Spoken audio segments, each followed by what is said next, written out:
आज हम 2015 में रिलीज एक फिल्म जिसका नाम है वंडरफुल नाइटमेयर्स के बारे में बात करेंगे। फिल्म का स्टार्ट एक छोटी बच्ची योन से होता है। योन का बाप उसके छोटे होते ही मर गया था और उसके कुछ अरसे बाद ही उसकी माँ भी मर गई। इस तरह योन इस दुनिया में अकेली रह गई। अपनी माँ की मौत पे उसने अपने आप से वादा किया कि वो अपने आप को इस काबिल बनाएगी कि वो जिंदगी में कभी किसी पे डिपेंड ना कर सके और एक कामयाब औरत बन के दिखाएगी। अगले सीन में पता चलता है कि उसने अपना वादा पूरा किया और आज वो एक कामयाब वकील है। वो इतनी कामयाब और पूरे एतमाद वकील थी कि वो किसी किस्म का केस लेते हुए डरती नहीं थी और आज तक वो किसी केस में हारी भी नहीं थी। एक दिन HK ग्रुप, जो कि एक बहुत बड़ा बिजनेस ग्रुप था, उसका मालिक अपने बेटे का केस उसके पास लेकर आया और पता चला कि उसके बेटे ने किसी लड़की के साथ बदतमीजी की है और वो योन से चाहता था कि वो उसके बेटे का केस लड़े। केस देखते ही योन ये समझ गई कि ये लड़का गिल्टी है, लेकिन इसके बावजूद भारी रकम के लालच ने उसे ये केस कबूल करने पर मजबूर कर दिया। ट्रायल से पहले ही उसने लड़की के माँ बाप को डराया और धमकाया और उन्हें कहा कि अगर उन्होंने केस जारी रखा तो वो लड़की को बदनाम कर देगी। चूँकि वो गरीब लोग थे, इस वजह से वो योन से डर गए और इसी डर की वजह से उन्होंने केस वापस ले लिया। उसकी महारत को देखकर चेयरमैन ने उसे मजीद काम करने की ऑफर की। इस दफा उसने उसे एक स्लम हाली करने के लिए हायर किया क्योंकि वो वहाँ पर एक कमर्शियल अपार्टमेंट बनाना चाहता था। और इससे पहले कि योन उसकी ऑफर का रिप्लाई करती, उसने एक महंगी गाड़ी और एक प्लेटिनम कार्ड उसके हवाले किया। इतनी बड़ी फीस देखने के बाद योन ने फौरन ही इस केस की हामी भर ली। इसके बाद योन अपने लग्जरियस अपार्टमेंट में पहुंची जहां वो अकेली रहती थी।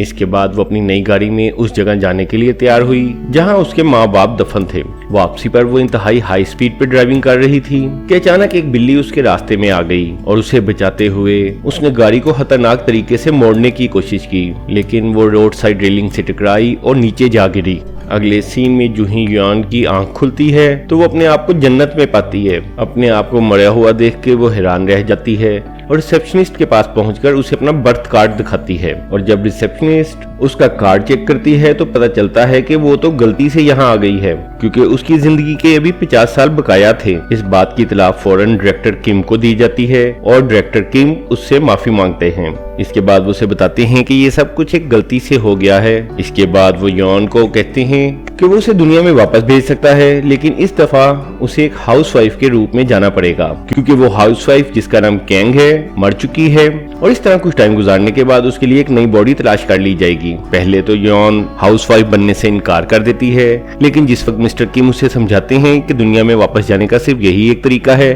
तो आखिरकार वो मान ही जाती है। इसके बाद योन की आंख एक छोटे से अपार्टमेंट में खुलती है और ये एक इंतहाई मिडिल क्लास सा अपार्टमेंट था। और जो ही वो अपने आप को शीशे में देखती है तो अपनी हालत देखकर वो चीखना शुरू कर देती है क्योंकि उसकी शक्ल अब मुकम्मल तौर पे बदल चुकी थी। उसकी चीख सुन के उसका शौहर स्योंग ह्वान वहां पहुंचता है और उसे देख के वो पहले से भी ज्यादा चीखना शुरू कर देती है। पहले शौक के बाद जब योन को थोड़ा होश आता है और वो पिक्चर्स देखती है तो उसे पता चलता है कि अब वो कैंग की जगह ले चुकी है जो कि असल में मर चुकी थी। इसके साथ ही उसे ये भी पता चलता है कि उसके 2 बच्चे हैं जिनमें से एक टीनेज गर्ल जिसका नाम हैनूल है और एक छोटा बेटा जिसका नाम हारू है। इसके बाद हारू उसके पास आता है और जिद करता है कि वो उसे स्कूल बस तक छोड़ कर आए। अगरचा वो अभी तक शौक में थी, लेकिन बच्चे की जिद करने की वजह से वो उसे छोड़ने बस स्टॉप तक चली जाती है। और इसके बाद जब वो घर वापस जाने लगी तो उसे उसकी कुछ दोस्तों ने घेर लिया। इसके बाद वो उसे एक पार्ट टाइम जॉब पर ले गई जहाँ येनवू को बिल्कुल भी अंदाजा नहीं था कि काम कैसे किया जाता है। यहाँ ये भी पता चलता है कि येन की फैमिली फाइनेंशियल क्राइसिस का शिकार है। इसके बाद तमाम औरतें एक रेस्टोरेंट में जाती हैं और वहाँ जाके वो येन को छेड़ती हैं कि किस तरह उसने 18 साल की उम्र में स्योंग ह्वान से शादी कर ली थी। अपने दोस्तों की बातें सुनकर वो थोड़ा सा पजल हो जाती है और रिलैक्स करने के लिए वॉशरूम में जाती है। वहाँ अचानक मिस्टर किम नमूदार होते हैं जो उसे वार्न करते हैं कि वो किसी भी सूरत में कैंग की जिंदगी को चेंज करने की कोशिश न करे, बल्कि कोशिश करे कि वो इस जिंदगी को अडॉप्ट कर ले। लेकिन येन के लिए एक मिडिल क्लास जिंदगी गुजारना इंतहाई मुश्किल था, इसलिए वापसी पर वो एक सुपरमार्केट में जाती है और वहाँ जाके वो कुछ एक्सपेंसिव फूड आइटम्स और लग्जरियस थिंग्स खरीदती है। लेकिन जिस वक्त वो पेमेंट करने के लिए कार्ड देती है तो पता चलता है कि कार्ड की लिमिट एक्सीड कर चुकी है। रात को जब सेंग ह्वान उसके पास आने की कोशिश करता है तो उसके अंदर का वकील जाग जाता है और वो गुस्से में उसे कहती है कि उसने एक अंडर एज लड़की से शादी की और उससे बच्चे भी पैदा किए, इसलिए वो उसे इसकी सजा दिलवाएगी। सेंग ह्वान उसकी ऐसी बातें सुन के हैरान रह जाता है और इसके बाद योन लिविंग रूम में जाकर सोफे पर सो जाती है। अगले दिन येंगवू अपने पुराने अपार्टमेंट में जाती है और वहाँ से अपना VVIP कार्ड लेती है। इसके बाद वो एक बुटीक में जाती है और वहाँ से कीमती कपड़े खरीदती है। लेकिन जब वो पेमेंट करने लगती है तो कार्ड पर कैंग का नाम जाहिर होता है। इसके अलावा उसके सिग्नेचर भी कार्ड होल्डर से नहीं मिलते थे, इसलिए कैशियर को उस पर शक हो जाता है। लेकिन आखिरकार वो उसे बगैर कुछ कहे जाने देती है। अगले सीन में स्वयं काम से घर आता है और घर आके वो युएन को पहले तो सुबह की लड़ाई के लिए सॉरी कहता है और इसके बाद उसे याद करवाता है कि असल में उसी ने जबरदस्ती उससे छोटी उम्र में शादी की थी। इसके बाद जब वो कमरे में जाता है तो वहाँ इंतहाई कीमती कपड़े देख के हैरान रह जाता है और इससे पहले कि वो अपनी बीवी से इन कपड़ों के बारे में पूछता, वहाँ कुछ पुलिस ऑफिसर्स पहुंच जाते हैं और उसे अपने साथ पुलिस स्टेशन ले जाते हैं। असल में पुलिस को शक था कि युएन ने वीवीआईपी प्लेटिनियम कार्ड चोरी किया है, लेकिन इस मौके पर उसका शौहर उसका साथ देता है और उन्हें कानून के मुख्तलिफ पॉइंट्स बताता है और इस तरह बात करता है कि जैसे वो भी एक वकील हो। यहाँ पता चलता है कि स्विंग भी किसी जमाने में लॉ कॉलेज का स्टूडेंट था, लेकिन फिर माली हालात की वजह से उसे अपनी लॉ की तालीम छोड़नी पड़ी। उसके बाद वो बहाना करता है कि उसके एक दोस्त ने उसके माली हालात की वजह से ये कार्ड उसके बैग में रख दिया था ताकि वो अपनी फाइनेंशियल कंडीशंस ठीक कर सके। अगरचे पुलिस को इस बात पे यकीन नहीं था, लेकिन कोई प्रूफ ना होने की वजह से वो युएन को वहाँ से जाने देते हैं। पुलिस स्टेशन से बाहर आकर स्वयं उससे पूछता है कि क्या उसका किसी के साथ अफेयर है, लेकिन युएन इस बात से इनकार कर देती है और स्वयं उसकी बात का फौरन यकीन कर लेता है और उसके बाद उसके बालों को प्यार से छेड़ते हुए वहाँ से चला जाता है। युएन के बालों को आज तक किसी ने इस तरह नहीं छेड़ा था, इसलिए उसे भी ये बहुत अच्छा लगता है। इस मौके पर मिस्टर किम एक दफा दोबारा जाहिर होते हैं और उसे 2 ही दिन में एक अच्छी भली शादीशुदा जिंदगी खराब करने पर डांटते हैं। जाने से पहले वो उसे याद कराते हैं कि अब यही उसकी फैमिली है, इसलिए बेहतर है कि वो इसे अडॉप्ट करने की कोशिश करे और अगर वो ऐसा करने में नाकाम रही तो फिर मजबूरन उसे अपने साथ वापस लेके जाना पड़ेगा। अगले दिन स्वयं के दफ्तर में एक पार्टी थी। वो युएन को इस पार्टी में साथ चलने के लिए कहता है। पहले तो युएन इनकार करती है, लेकिन जब उसे मिस्टर किम की बात याद आती है तो वो चलने के लिए तैयार हो जाती है। पार्टी में युएन उसी तरह ड्रेसिंग और स्टाइल करती है जैसे वो अपनी पिछली जिंदगी में किया करती थी और उसे इस तरह तैयार देखकर स्वयं इंतहाई हैरान रह जाता है। इसके बाद वो उसे अपने चीफ डिस्ट्रिक्ट ऑफिसर से इंट्रोड्यूस करवाता है। इस मौके पर स्वयं अपने ऑफिसर को अपने नए प्लान यानी सबवे पर बैरियर लगाने के लिए कहता है, लेकिन उसी वक्त उसका बॉस चॉय भी वहां आ जाता है और वो स्वयं के प्लान को बेकार करार देते हुए उसकी जगह फुटपाथ के ऊपर पैसे लगाने पर जोर देता है। इस मौके पर युएन अपने एक्सीडेंट को याद करते हुए अपने शोहर की हिमायत करती है और डिस्ट्रिक्ट ऑफिसर को सबवे के साइड पर रेलिंग लगाने के लिए आर्गुमेंट्स देती है और बताती है कि बैरियर से इंसानी जिंदगियां बचाई जा सकती हैं, जबकि फुटपाथ की डेकोरेशन का काम तो बाद में भी किया जा सकता है। उसकी बातें सुनकर चुआई गुस्से में आ जाता है और डिनर के बाद स्वयं को डांटता है कि उसकी बीवी ने उसकी मुखालफत की जुर्रत कैसे की। स्वयं उसकी तमाम बातें बर्दाश्त करता है, लेकिन जिस वक्त उसका ऑफिसर उसकी बीवी को बिच कहता है तो वो फौरन उसे मुक्का रसीद करता है। इसके बाद वो दोनों मियाँ बीवी एक बार में जाते हैं जहाँ स्वयं बहुत ही ज्यादा ड्रिंक करता है। ड्रिंक्स पीने के बाद वो जज्बाती हालत में कहता है कि वो हर चीज बर्दाश्त कर सकता है, लेकिन अपनी बीवी की इंसल्ट बर्दाश्त नहीं कर सकता। इसके साथ ही वो युएन से ये भी वादा करता है कि उसके अपनी फैमिली की बेहतरी के लिए जो भी करना पड़ा वो करेगा। ये तमाम बातें सुन के युएन इंतहाई इम्प्रेस होती है और उसकी फीलिंग स्वयं के बारे में तब्दील होनी शुरू हो जाती है। रात को वो दोनों जब घर आते हैं तो हारू युएन के साथ ही सो जाता है। युएन भी जो तमाम उम्र अकेली रही थी, बच्चों की मोहब्बत देखकर खुशी महसूस करती है और उसे आहिस्ता आहिस्ता ये सब अच्छा लगने लगता है। अगली सुबह उसकी बेटी अपनी माँ से पॉकेट मनी के नाम पे कुछ पैसे मांगती है। युएन फौरन राजी हो जाती है, मगर इससे पहले वो उसे घर के काम में अपना हाथ बटाने के लिए कहती है। ये सुनकर वो गुस्से में आ जाती है, लेकिन चूंकि उसे पैसों की जरूरत थी इसलिए आखिरकार वो काम करने पे तैयार हो जाती है। उसे काम करता देख के युएन खुश होती है और उसे एक अच्छी खासी रकम पॉकेट मनी के तौर पे दे देती है। अगले सीन में नजर आता है कि हैनुअल अपने बॉयफ्रेंड क्यूयंग से उसके घर में मिलने जाती है। क्यूयंग के माँ बाप कहीं बाहर गए हुए थे और वो घर में अकेला था, इसलिए वो इस मौके से फायदा उठाकर उसके पास जाने की कोशिश करता है, लेकिन वो इसे इस बात की इजाजत नहीं देती। उसी वक्त उसकी नजर वहाँ छुपाए गए खुफिया कैमरे पर पड़ती है। इसके साथ ही उसे ये भी पता चल जाता है कि क्यूयंग का दोस्त उनकी रिकॉर्डिंग कर रहा है। वो ये देखकर घबराकर बाहर जाने की कोशिश करती है, लेकिन क्यूयंग उसे पकड़कर उससे बदतमीजी करता है। अगले सीन में हैनुअल अपने घर में दाखिल होती है और सीधी अपने कमरे में चली जाती है।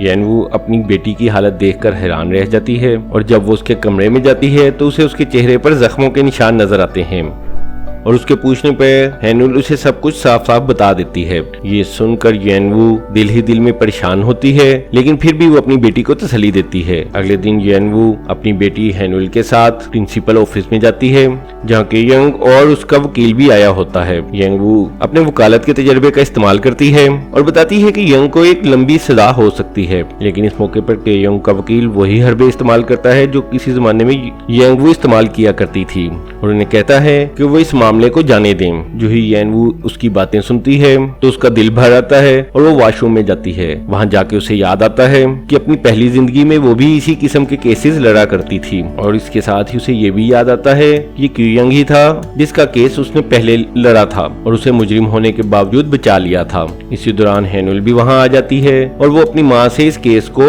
विड्रॉ करने के लिए कहती है, क्योंकि वो ये समझती थी कि उनकी फाइनेंशियल कंडीशन इस काबिल नहीं कि वो इस केस को जारी रख सके। फिर येनवू अपनी बेटी का हाथ पकड़ती है और प्रिंसिपल ऑफिस में वापस आती है। वहाँ यंग का वकील दोबारा अपनी ऑफर दोहराता है और साथ ही वो उसे याद करवाता है कि सबूत के बगैर वो यंग का कुछ भी नहीं बिगाड़ सकेगी और इसके साथ ही वो ये भी कहता है कि वो जल्द ही मुल्क से बाहर चला जाएगा। लेकिन येनवू उसी वक्त अपनी जेब से मोबाइल फोन निकालती है जिस पर रिकॉर्डिंग ऑन थी और येनवू ने हर बात की रिकॉर्डिंग कर ली थी। फिर वो कहती है कि वो इस केस को कोर्ट ले जाएगी और यंग की जिंदगी के साथ साथ उसका कैरियर भी खत्म कर देगी। यंग ये सुनकर गुस्से में आ जाता है और गुस्से में ही वो उस पर हमला कर देता है, लेकिन वो उसे आसानी से नीचे गिरा देती है और उसे माफी मांगने पर मजबूर करती है। इसी दौरान हेनल अपने माँ को अपने लिए लड़ता देखकर बहुत प्राउड फील करती है।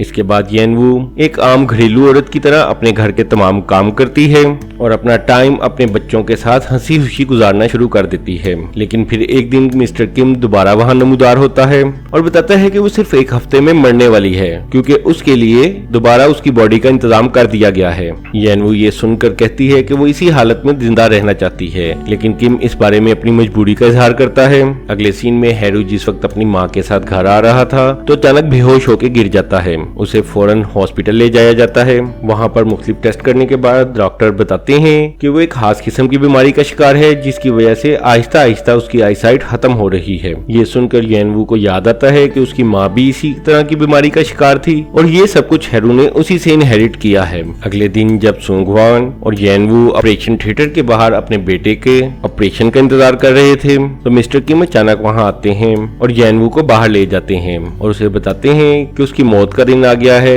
और थोड़ी देर बाद वो एक कार एक्सीडेंट में मारी जाएगी। इसके बाद मिस्टर किम उसे गाड़ी में बैठने के लिए कहते हैं, मगर वो मिस्टर किम से दरखास्त करती है कि वो एक आखिरी दफा अपनी फैमिली से मिलना चाहती है। मिस्टर किम शुरू में तो इस बात को नहीं मानते, लेकिन उसके बहुत ज्यादा इंसिस्ट करने पर आखिरकार वो मान जाते हैं। इसके बाद येनवू भागती हुई हॉस्पिटल में जाती है, जहां सबसे पहले उसे हेनिल मिलती है जिसे वो अपने गले से लगा लेती है और उसे कहती है कि वो अपने तमाम ख्वाबों को पूरा करने की कोशिश करे। इसके बाद वो हैरू के कमरे में जाती है और उसे बताती है कि वो कुछ दिन के लिए किसी काम से आउट सिटी जा रही है। ये सुन के हैरू इंतहाई जज्बाती हो जाता है और उसे कहता है कि कोशिश करे कि वो जल्दी वापस आए, लेकिन येनवू इस बात का कोई जवाब नहीं देती और दुखी दिल के साथ बाहर चली जाती है। बाहर वो सेंगवान से मिलती है और उसे बच्चों का ख्याल रखने का कहकर बाहर की तरफ जाने लगती है। इसके बाद सीन बदलता है और अगले सीन में येनवू एक लॉन्ग कोमा के बाद हॉस्पिटल में उठती है और वो फौरन उसी हॉस्पिटल में जाती है जहां हैरू दाखिल था, लेकिन वहां उसे कोई भी नहीं मिलता। इसके बाद वो अपार्टमेंट और स्कूल बस में भी उन्हें ढूंढने की कोशिश करती है, लेकिन उसे वहां पर भी कोई नहीं मिलता। आखिरकार 1 महीने का टाइम गुजर जाता है और येनवू ये फैसला करती है कि अब उसे मूव कर लेना चाहिए। मूव करने के लिए वो अपना तमाम सामान पैक करती है और सामान पैक करते हुए उसकी नजर एक पुरानी पिक्चर पर पड़ती है। इस फोटो में उसकी माँ थी और ये फोटो एक साइड से फोल्ड थी। जब वो इस फोल्ड को सीधा करती है तो उसे उस फोटो में अपनी माँ के साथ अपना बाप भी नजर आता है। अपनी माँ की मौत के बाद ये पहली दफा था कि वो अपने बाप की फोटो को देख रही थी और वो ये देख के हैरान रह जाती है कि उसके बाप की तस्वीर बिल्कुल मिस्टर किम से मिलती जुलती थी। इसके बाद येनवू न्यूजीलैंड जाने का फैसला करती है, क्योंकि ये वही जगह थी जहाँ उसका बाप मरा था। लेकिन जब येनवू न्यूजीलैंड जाने वाले प्लेन में सवार होती है तो वहीं उसे जैंगफोन, हैनुल और हारू नजर आते हैं। वो उन्हें देखकर जज्बाती हो जाती है, लेकिन फिर वो फैसला करती है कि वो उन्हें अपनी पुरानी जिंदगी के बारे में कुछ नहीं बताएगी। इसकी बजाय वो हैरू से पूछती है कि वो न्यूजीलैंड क्यों जा रहे हैं। तो वो बताता है कि 1 मंथ पहले उसकी माँ मर गई थी और अब वो तीनों उसकी याद में न्यूजीलैंड जा रहे थे। इसके साथ ही इस मूवी के एंड पे पता चलता है कि जैंगहू अपने बच्चों और शौहर के साथ एक नई जिंदगी शुरू करने के लिए पुरज़्म है।